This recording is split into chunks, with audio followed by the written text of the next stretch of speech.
اللہ سبحانہ و تعالی کا بے حد شکر اور اس کا احسان ہے کہ اس اجتماع میں اس نے ہمیں اور آپ کو اکٹھا ہونے کا موقع عنایت فرمایا۔ رب العالمین سے ہم دعا کرتے ہیں کہ وہ ہم سب کے مل بیٹھنے کو شرف قبولیت سے نوازے اور اللہ تعالی ہم سب کے حسنات میں اضافہ فرمائے۔ حاضرین گرامی، وقت چونکہ نہایت مختصر ہے، ہم تمہید میں وقت لیے بغیر سیدھے اپنے موضوع میں داخل ہوتے ہیں۔ اصلاح معاشرہ یہ ایک بہت بڑا پلیٹ فارم ہے۔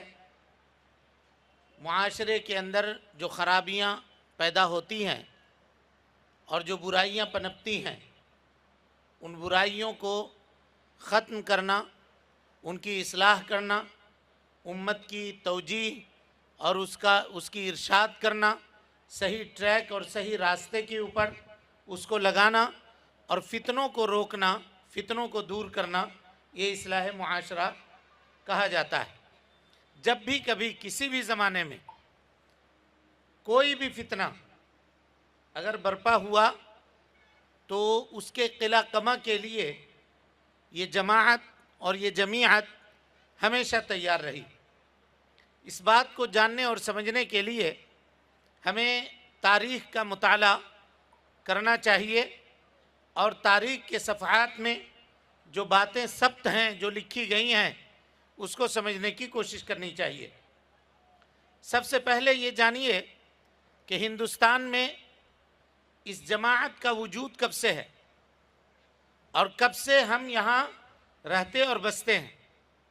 اس وجہ سے کہ کچھ یاران طریقت آپ کو ایسے ملیں گے جو یہ کہیں گے کہ یہ لوگ انگریزوں کے بعد آئے اور انگریزوں نے ان کا یہ نام رکھا ہے اہل الحدیث، اور اس سے قبل یہ یہاں تھے ہی نہیں۔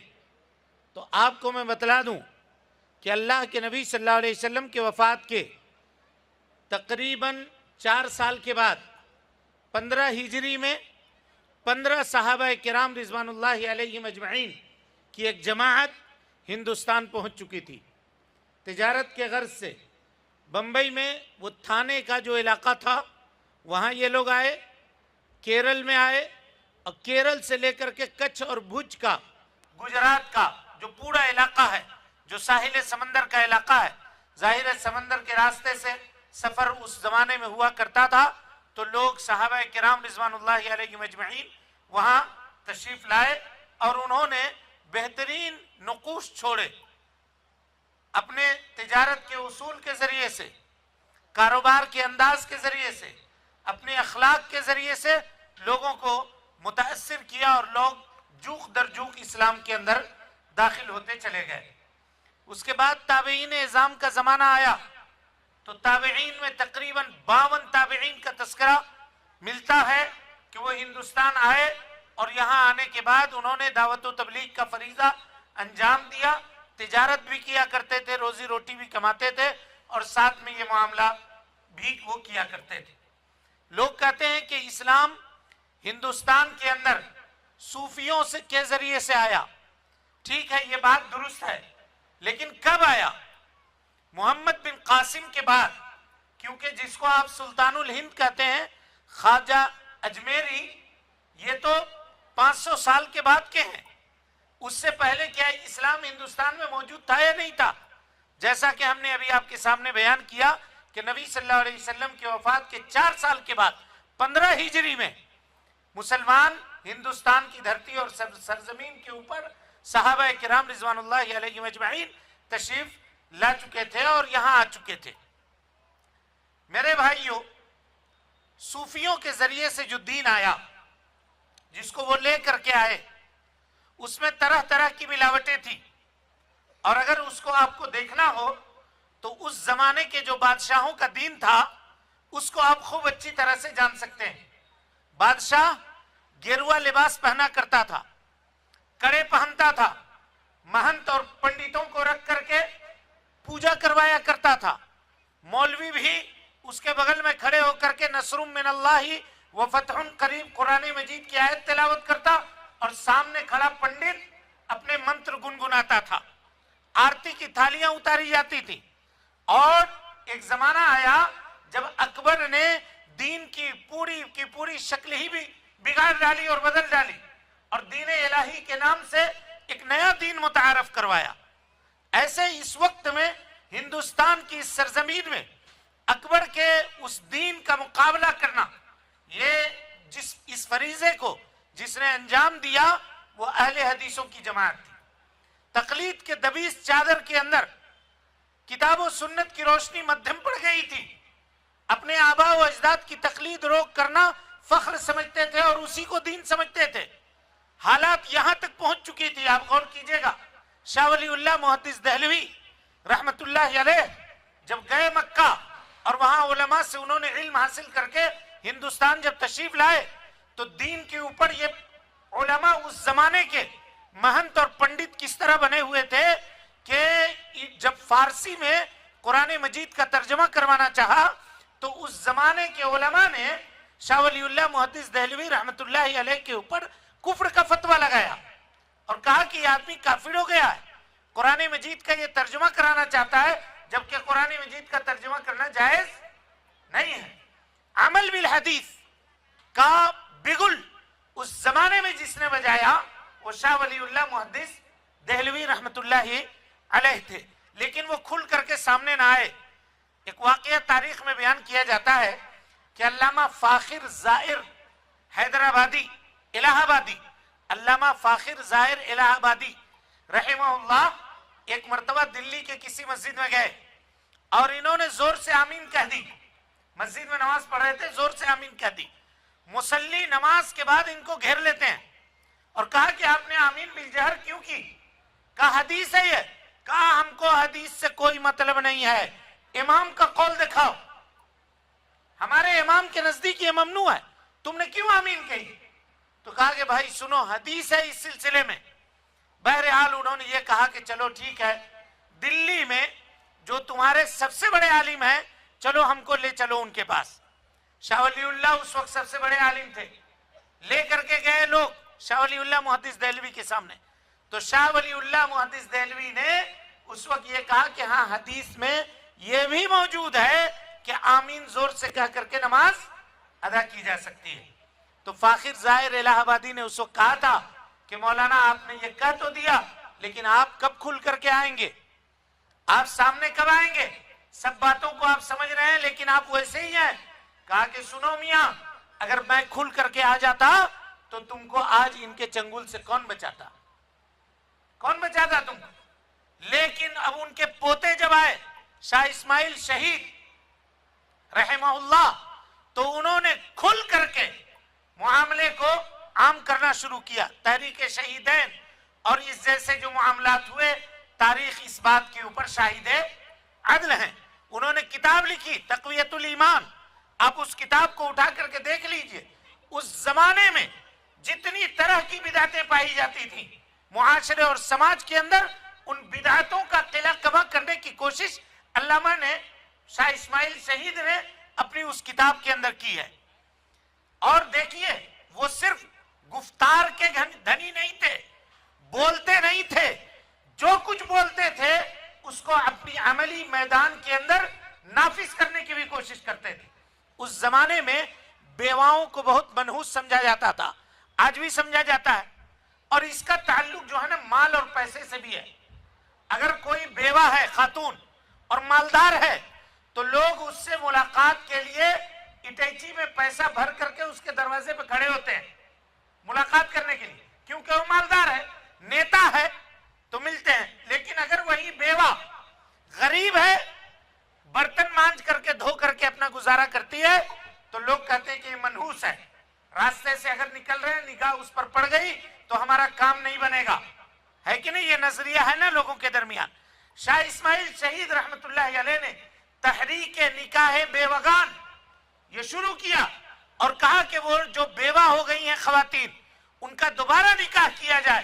اور معاملہ یہ ہوا کہ ان کی بہن شاہ اسماعیل شہید کی بہن جو بیوہ ہو گئی تھی ان کا نکاح انہوں نے خود اپنے شاگرد سے کروایا اور کروا کر کے یہ ثابت کیا کہ دیکھو صرف ہم گفتار نہیں کرتے، بولتے نہیں ہیں، صرف بکتا نہیں دیتے ہیں اور گفتگو نہیں کرتے، بلکہ عملی زندگی کے اندر اس کو نافذ کرنے کی کوشش بھی کرتے ہیں۔ اس کے بعد ایک زمانہ آیا جب مسند تدریس کے اوپر شاہ محدث نذیر حسین دہلوی رحمت اللہ علیہ فائز ہوئے۔ 62 سال تک دہلی میں اورنگزیب کی مسجد اور فاٹک حبش خان، یہ 2 مسجدوں کے اندر حدیثوں کا یہ درس دیتے رہے۔ جانتے ہیں تقریباً 62 سال تک کتاب و سنت کی تعلیم کو انہوں نے عام کیا۔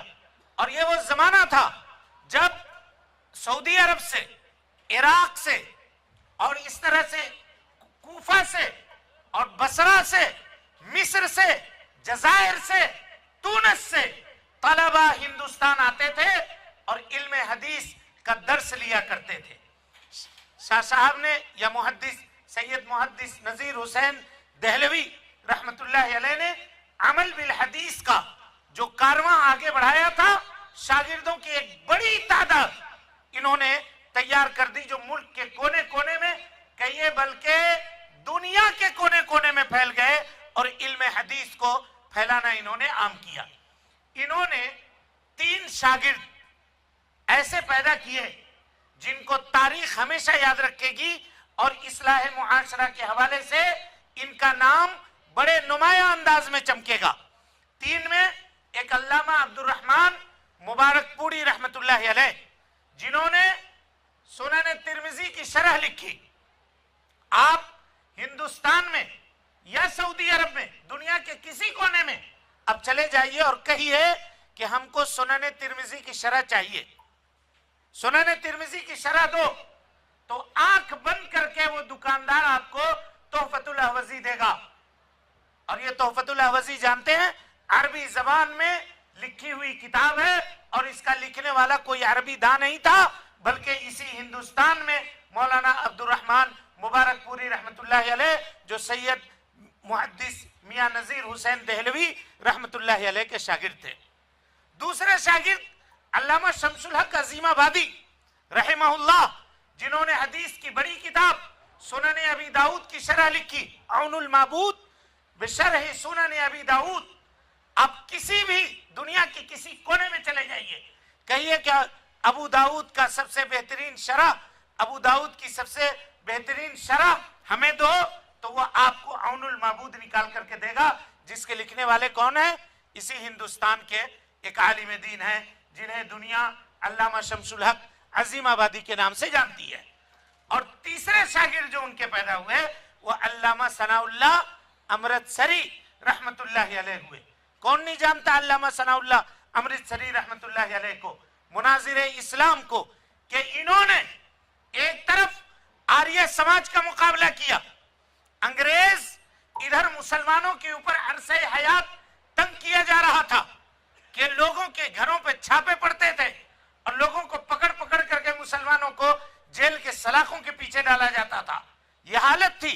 ایسے اس وقت میں ثناء اللہ امرتسری رحمہ اللہ نے ایک طرف قادیانیوں سے مورچہ کھولا، دوسری جانب آریہ سماج اور اس طرح کے یہاں کے جو ہندو اور برہمن طبقہ تھا جو مسلمانوں کے قرآن مجید کے اوپر، کبھی نبی صلی اللہ علیہ وسلم کے اوپر، کبھی امہات المومنین کے اوپر اعتراضات اٹھایا کرتے تھے۔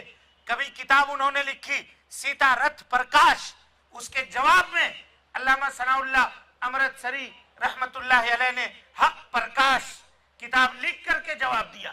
رات میں وہ اعتراض کرتے تھے، صبح ہونے سے قبل علامہ ثناء اللہ امرتسری رحمت اللہ علیہ ان کے اعتراضوں کا کیا کرتے؟ جواب دے دیا کرتے تھے۔ میرے بھائیوں، اس کے بعد 1906 کے بعد باضابطہ جمعیت اہل حدیث کا قیام عمل میں لایا گیا، اور اس کے بعد علماء کو ایک پلیٹ فارم کے اوپر جمع ہونے اور ایک پلیٹ فارم کے اوپر آنے کا موقع ملا، جمعیتوں کی اکائیاں قائم کی گئیں۔ اب اس کی ایک داستان ہے، لمبی داستان، کہ بیل گاڑی کے اوپر سفر کر کے علامہ عبدالعزیز محدث رحیم آبادی، ثناء اللہ امرتسری اور اس طرح کے جیالے جو اس زمانے کے علماء تھے، بیل گاڑیوں کے اوپر سفر کرتے تھے خود علامہ ثناء اللہ امرتسری رحمت اللہ علیہ لکھتے ہیں کہ بیل گاڑی پہ لوٹا جس میں وضو کرتے تھے اس کو نیچے لٹکا دیا کرتے تھے، زمین سے لگ لگ کر کے وہ المونیم کا لوٹا پچک جاتا تھا، جہاں اترتے اس کو پہلے سیدھا کرتے اور سیدھا کرنے کے بعد ٹیویل سے یا کنویں سے پانی بھرتے اور پانی بھرنے کے بعد وضو کرتے اور نماز ادا کیا کرتے تھے۔ اس طرح سے ملک کے کونے کونے میں، خطے خطے میں اسلام کی اور عمل بالحدیث کی، صحیح عقیدے کی، کتاب و سنت کی نشر و اشاعت ان علماء نے کی اور دین کو پھیلانے کی کوشش کی۔ آج بھی جو جمعیت ہے ہماری، اس کا نصب العین ہے تصفیہ اور تربیہ، شرک و بدعات سے معاشرے کو پاک اور صاف کیا جائے اور خالص کتاب و سنت کی دعوت لوگوں کے درمیان عام کیا جائے، یہی معاملہ۔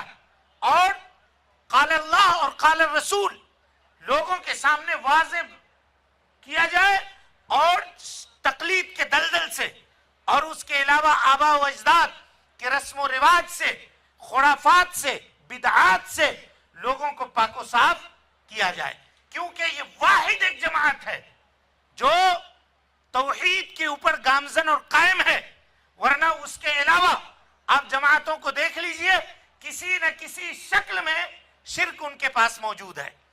کوئی ایسی جماعت آپ کو ملے گی جو امر بالمعروف تو کرے گی لیکن نہیں عن المنکر نہیں کرے گی، صرف فضائل بتاؤ، نماز کی فضیلت، درود کی فضیلت، تلاوت قرآن مجید کی فضیلت، لیکن کبھی شرک کرنے کی مذمت اور اس طرح کی چیزوں کو وہ بیان نہیں کرتی ہے۔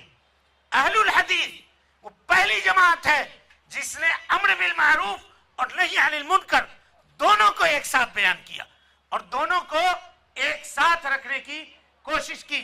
جہاں شرک و بدعات سے لوگوں کو روکا اور منع کیا، وہاں اللہ کے نبی صلی اللہ علیہ وسلم کے احادیث کے تعلیم کو عام کرنے کی بھی کوشش کی، اور کسی معاملے میں کہیں پر بھی نیچے اتر کر کے اس سے کمپرمائز کرنے کی کوشش نہیں کی۔ تو جہاں یہ باتیں آئیں، شرک کی باتیں اور توحید کی مخالف باتیں، تو آپ علماء کرام کو دیکھیے کہ وہ کس طرح سے کھڑے ہوئے، کہیں کمپرمائز نہیں کیا۔ نتیجہ یہ ہوا کہ ان کو جیل کے سلاخوں کے پیچھے ڈالا گیا اور ان کے اوپر کوڑے برسائے گئے۔ جب کسی مسجد میں داخل ہوتے تو مسجدوں کو دھلوایا جاتا، ان کی پٹائی کی جاتی، اور کیا کچھ نہیں کیا گیا، اور آج بھی کیا جا رہا ہے، آج بھی کیا جا رہا ہے۔ جو لوگ رواداری کے نام پہ ہاتھ بڑھاتے ہیں وہ ہاتھ بڑھا لیں، یہ صرف وقتی ہے، یہ جان لیجئے، کیونکہ عقیدے کا جنگ ایک ایسا جنگ ہے کہ وہ کہیں نہ کہیں جا کر کے وہ آپ کی مخالفت کرے گا، آپ کے ساتھ نہیں ہوگا، لہذا اس میں کمپرمائز کرنے کی کوئی گنجائش نہیں ہے۔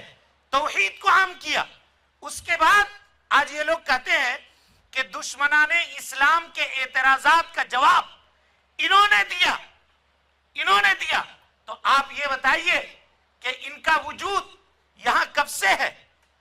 اس سے قبل جو اعتراضات اسلام کے اوپر کیے گئے تھے ان کا جواب کس نے دیا تھا؟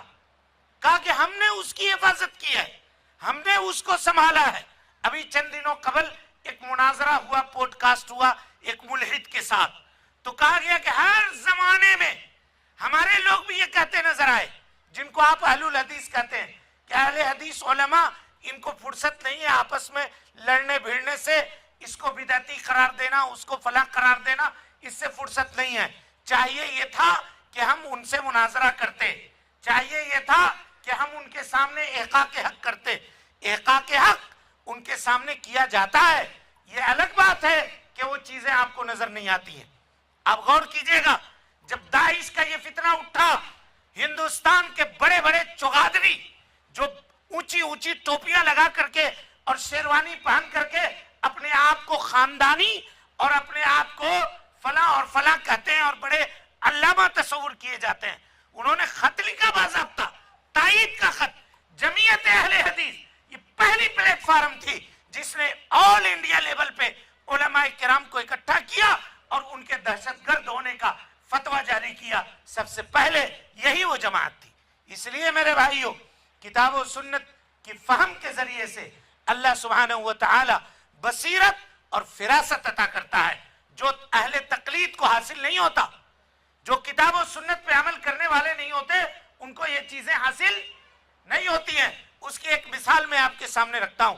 نبی صلی اللہ علیہ وسلم کے وفات کے بعد اب سب کو معلوم ہے کہ قبیلے جب مرتد ہونے لگے صحابہ نے آ کر کے حضرت ابو بکر صدیق رضی اللہ تعالیٰ عنہ سے کہا کہ آپ ایسا کیجئے کہ یہ جو لوگ مرتد ہو رہے ہیں اور زکوٰۃ دینے سے انکار کر رہے ہیں کیا معاملہ کیجئے گا ان کے ساتھ؟ کہا ان کے اوپر ہم تلوار بجائیں گے. کہا تلوار بجائیے گا؟ یہ مسلمان ہیں، حالات اچھے نہیں ہیں، ابھی ذرا سا رک جائیے. کہا نا رکنے کا سوال ہی نہیں پیدا ہوتا. کہا کم سے کم اتنا کیجئے کہ جیسے اسامہ جو روانہ ہو رہا ہے اس کو تو روک دیجئے. کہا کہ کون سی بات ہو گئی؟ وہ جھنڈا جس کو اللہ کے نبی صلی اللہ علیہ وسلم نے باندھا ہے اس جھنڈے کو میری مجال ہے کہ میں لپیٹ دوں؟ نہیں ہو سکتا ایسے. قافلے کو آپ نے روانہ کر دیا. اب جیسے لوگوں کو پتہ چل گیا کہ قافلہ فوج مدینے سے نکل چکی ہے تو اب یہ چلے آئے مدینہ. کیوں آئے تھے؟ اس لیے کہ ابو بکر صدیق رضی اللہ تعالیٰ عنہ سے بارگننگ کریں گے. کھڑے ہو گئے اور کہا کہ سنیے آپ کو خلیفہ ہم تسلیم کرتے ہیں، صرف نماز پڑھیں گے، زکوٰۃ نہیں دیں گے. زکوٰۃ نہیں دیں گے. کہا زکوٰۃ نہیں دو گے؟ وہ پٹائی کریں گے کہ تمہاری خیریت نب جائے گی. اور اس کے بعد ان کو اٹھایا اور کہا کہ جاؤ یہاں سے.